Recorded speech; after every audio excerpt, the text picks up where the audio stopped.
Hi, David Erdos, back with a new poem for a very obvious reason today in England. SUNAK'S sorry, KEIR'S ear, and the ghost of John Smith. Would John Smith be pleased? Yes, of course, to see the party in power. Or will his ghost trouble breezes across today's rain and branches in Abingdon/College Green, as Westminster, having warped, adopts a socialist stance to help straighten and iron out indentations pressed into the public psyche and lost dream of a political process in place that represents everybody and governs sagely over the Jerusalem Blake defined. It could never happen, of course. Each flag unfurled is mere patchwork, as loose stitches lease sunlight bleeding through hope's design. So what we want now, in having dreams and hope tempered, is a return to some standard which bests and crests compromise. Every new government overturns the legacy and template left behind it, but undoing those stitches, despite the flag state, can take time, and it is in those intervals that a gap's gain can widen. And while now we all rally, will we take a deep breath and then rhyme relief with belief that things can change truly? Say, as a Scot, would Smith bridle at the SNP's losses now? He was something of a player, astute, but the begetter of Blair in his dying. So would Smith have been the last statesman that I believed him to be, or the cow sacrificed, so that Blair's angel face made demonic could start the standard, not of deceit, but wrecked vows, which have damned the decades that have doused us all, post-Thatcher, who simply made stipulations, if not demands on the state, of play and of place. So what of the Tories now, amidst rubble? Will they honour the previous people who helped them once legislate, from Churchill back to the pits, whose name now becomes the location of where I'd cast Cameron? And thank God at last, Braverman. Not to mention Rees-Mogg. Slime away, you greased goblins. Damn them all, and God damn them, not for being Tories, but for still sipping sulphur from the Masonic cup or past pan of exploited blood that their stolen silver spoons would have stirred into chili, or flambéed while breathing the fires down into flan. They were bland but blasted by flames that have raged for eons.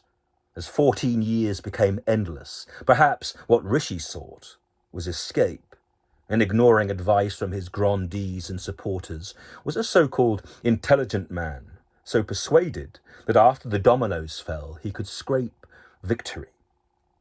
No. His was a toll and a pole to be toppled. A friend of mine taught him, and while near the top of his class, no true win came his way, especially between May and Truss, and the slashing of tax for Akshata.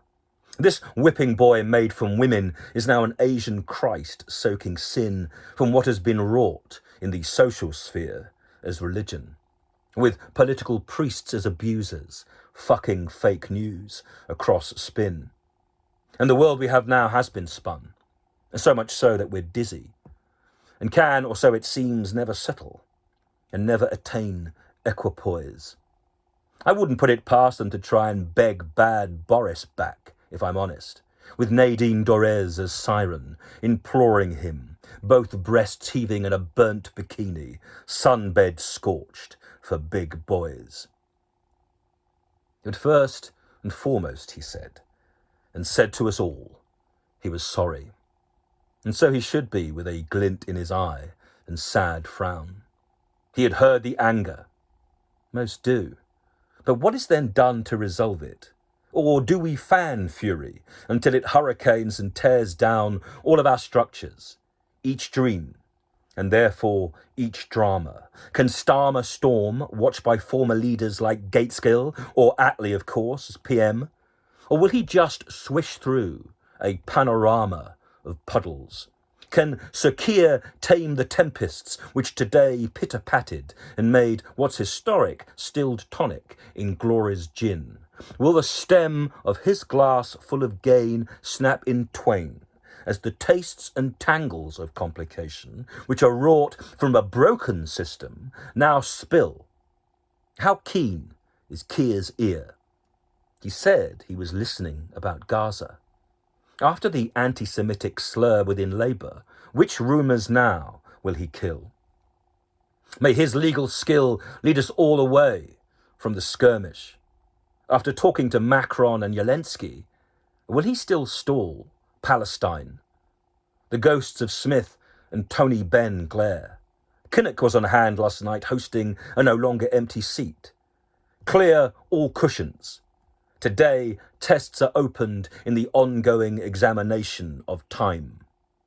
Jeremy, as an Islington independent, will now sit opposite you in the Commons.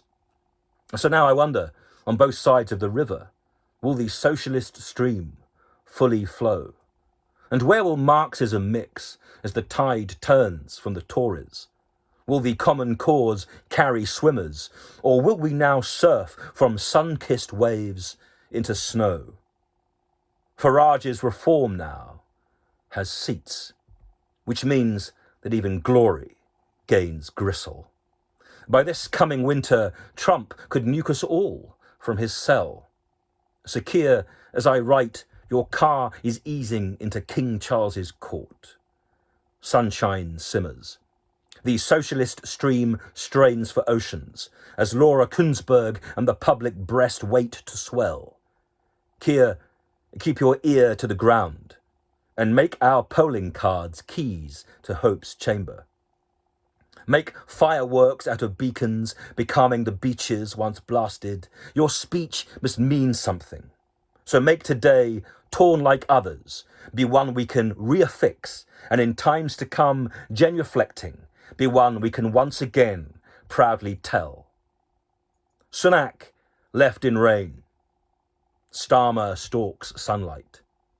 The clouds still seem undecided. But then what clouds allow once made magic. Some said this landslide was loveless. And yet, for now, there's elation.